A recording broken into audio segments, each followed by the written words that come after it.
Aloha, welcome back. Today is going to be a quick, simple recipe for you. It's one that I first found from Ted Haig's book, Vintage Spirits and Forgotten Cocktails.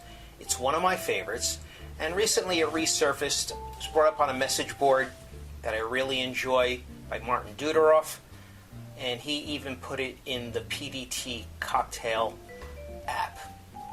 So back 100 years ago, this was the average cocktail size, about 4 or 5 ounces. The same as this. This looks a lot bigger, but only because of the shape of the glass. I honestly prefer this, not because it's more retro, but because it's easier to sip from a glass like this than a glass like this. The trajectory just tends to bring it all into your mouth too quickly, and I like to sip. With this cocktail glass, what you most definitely want to do is get it chilled first. Now, if you don't have access to a freezer real close by, just stick a few ice cubes in there. And while you're mixing the cocktail, this is going to cool it off a little bit. And we're also going to use this atomizer. This is great for if you like a really, really dry martini, not a lot of vermouth, or if you want an absinthe rinse coupe. What you do is you just give a couple of squirts of this into the glass rather than rinse it out and throw it out. I know you're not wasting a lot, but at the same time, why waste anything at all? And this gives a much more even layer, so you're not inundated and there's not too much absinthe, because this stuff is really strong, both in flavor and alcoholic content.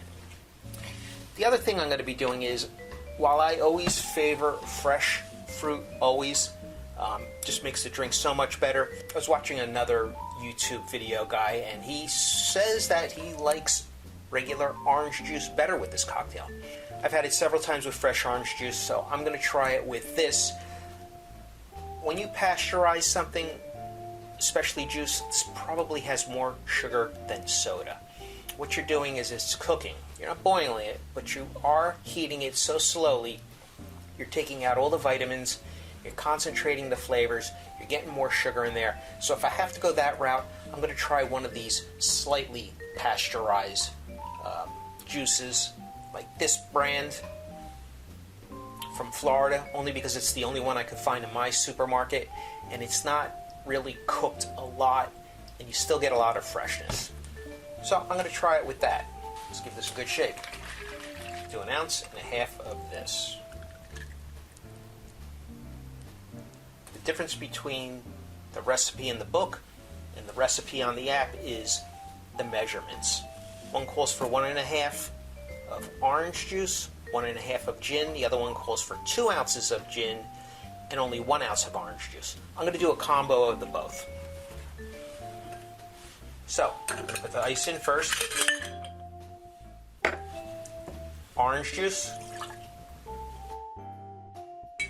1.5 ounces of Beef Eater gin. That's what the app calls for, but any London Dry gin should work, as long as it's not cheap. In Garrett's book, Tropical Standard, he has a different way of making grenadine, and that's fine. I can never find fresh pomegranates, so I just simply use the Martin Kate, which is 100% pomegranate juice, so you're just going to use 1-to-1 white sugar to this. And you are going to come out with this grenadine. We're going to use 1/2 ounce of this.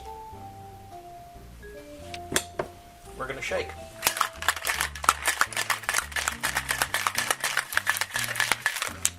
Nice and cold, can't hold it anymore. I'm really liking this new shaker.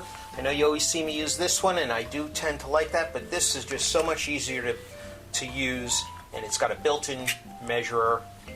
And we're going to swap this glass out for one that's been in the freezer. I'm going to give it 2 squirts with the absinthe.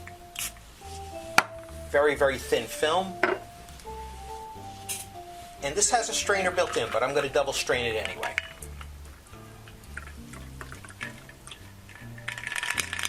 Even from here, I smell that absinthe.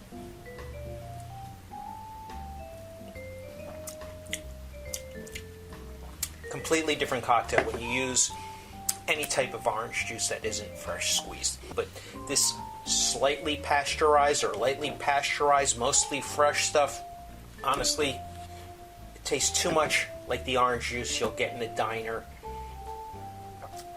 Yeah. If I got this in a craft cocktail bar, I wouldn't even finish it. I don't typically send things back, but no way. Go with the fresh stuff. All I taste is that cooked, pasteurized orange juice. I'm not even going to finish this. So next time I'm going to say an ounce fresh orange juice, got to be fresh,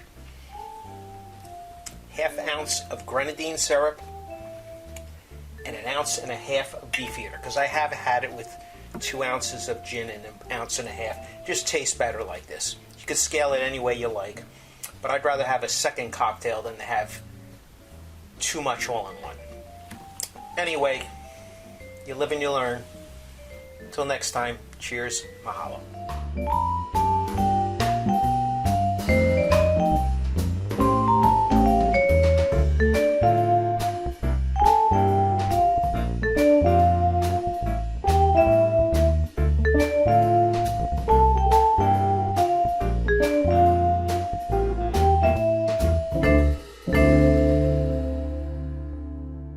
Isn't happy hour anytime?